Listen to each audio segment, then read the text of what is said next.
ഇൻഫ്ലുവൻസ്ഡായ പല പണ്ഡിതന്മാരും സങ്കീർണമായ മതവിഷയങ്ങൾ റീൽസുകളിലൂടെയും ഷോർട്സുകളിലൂടെയും ലളിതവൽക്കരിക്കുന്നു. ഇത് മതപരമായ പാണ്ഡിത്യത്തെയും അതിൻ്റെ ഗൗരവത്തെയും നശിപ്പിക്കുന്നുണ്ടോ, അതോ ഇതുകൊണ്ട് നേട്ടമാണോ? എന്താണ് വിലയിരുത്തൽ?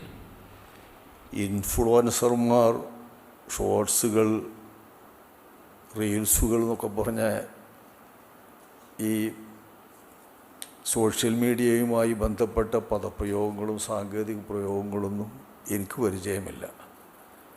ഞാനിത് മനസ്സിലാക്കുന്നത് സോഷ്യൽ മീഡിയയിൽ വലിയ നിറഞ്ഞു നിൽക്കുന്ന സ്വാധീനമുള്ള വലിയ വലിയ ആൾക്കാർ ചുരുങ്ങിയ വാക്കുകൾ കൊണ്ടൊക്കെ പോലെ ചില ആശയങ്ങൾ സമർത്ഥിക്കുന്നുണ്ട്, പറയുന്നുണ്ട് എന്നാണ്.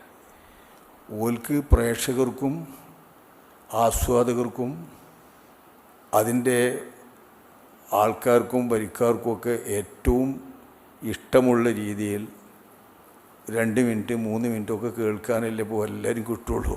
അതിന് ആൾക്കാരുണ്ടാക്കുക, അതിനൊരുപാട് പ്രേക്ഷകരുണ്ടാക്കുക, അതിൻ്റെ പേരിൽ കിട്ടാൻ നോക്കുക. ഇതാണ് സോഷ്യൽ മീഡിയയെ നിറഞ്ഞു നിൽക്കുന്ന ആളുകളുടെയൊക്കെ പൊതുരീതി. അപ്പോൾ ആ പൊതുരീതിക്കനുസരിച്ച് കൊണ്ട് കുറഞ്ഞതാക്കുന്നത്, മൊത്തത്തിൽ പറഞ്ഞാൽ സങ്കീർണമായ പ്രശ്നങ്ങൾ ലളിതമാക്കുക എന്ന് പറഞ്ഞാൽ അത് വലിയ വെളിച്ചം കൊണ്ട് ചിലപ്പോൾ സാധിക്കും.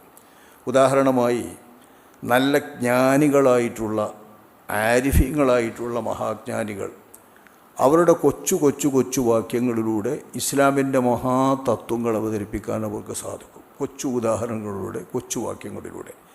ഹിക്മത്ത് എന്ന പേരിൽ അറിയപ്പെടുന്നത് അത്തരം കൊച്ചു വാക്യങ്ങളാണ്, ജ്ഞാനവാക്യങ്ങളാണ്.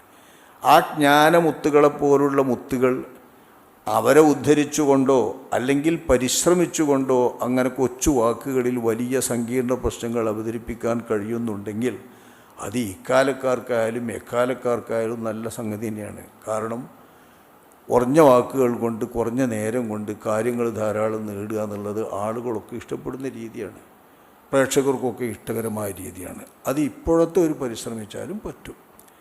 നേരെ മറിച്ച് കുറഞ്ഞ സമയം കൊണ്ട് പറഞ്ഞു തീർക്കാതെ, വിശദീകരിച്ച് തീർക്കാതെ, വിവാദവും പ്രശ്നവും സംശയത്തിൻ്റെ നൂലാമാലകളും ശേഷിപ്പിക്കുന്ന രീതിയിൽ കുറഞ്ഞ കൈകാര്യം കൊണ്ടോ കുറഞ്ഞ നേരം കൊണ്ടോ ആളുകളെ ഒരുപാട് പ്രേക്ഷകരാക്കി കിട്ടുക എന്നതാണ് ഉദ്ദേശമെങ്കിൽ അത് വാസ്തവത്തിൽ കോട്ടം ചെയ്യും.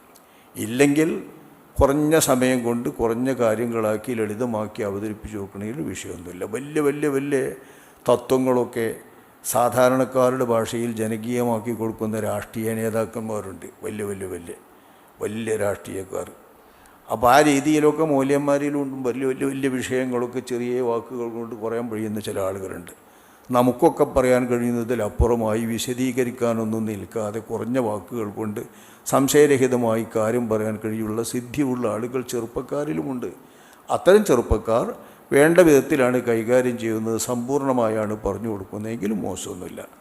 നേരെ മറിച്ച് സംശയങ്ങൾ ദൂരീകരിക്കാൻ പറ്റാത്ത വിധം അങ്ങനെ പെട്ടെന്ന് കാര്യങ്ങൾ സാധിപ്പിച്ചു കൊടുക്കുക, കേൾക്കുന്നവരെ ധാരാളം ഉണ്ടാക്കുക എന്ന കാര്യം സാധിക്കുവാൻ വേണ്ടി മാത്രം നടത്തുന്ന പരിപാടികളാണെങ്കിൽ അത് ഗുണത്തിലേറെ ദോഷം ചെയ്യും എന്നാണ് അത് സംബന്ധിച്ച് നമ്മൾ വിലയിരുത്തുന്നത്. കേരളത്തിലെ പുതിയ തലമുറയിൽ നിരീശ്വരവാദവും എക്സ് മുസ്ലിം മൂവ്മെൻറ്റുകളും ശക്തമാവുകയാണ്. ഇതിനെ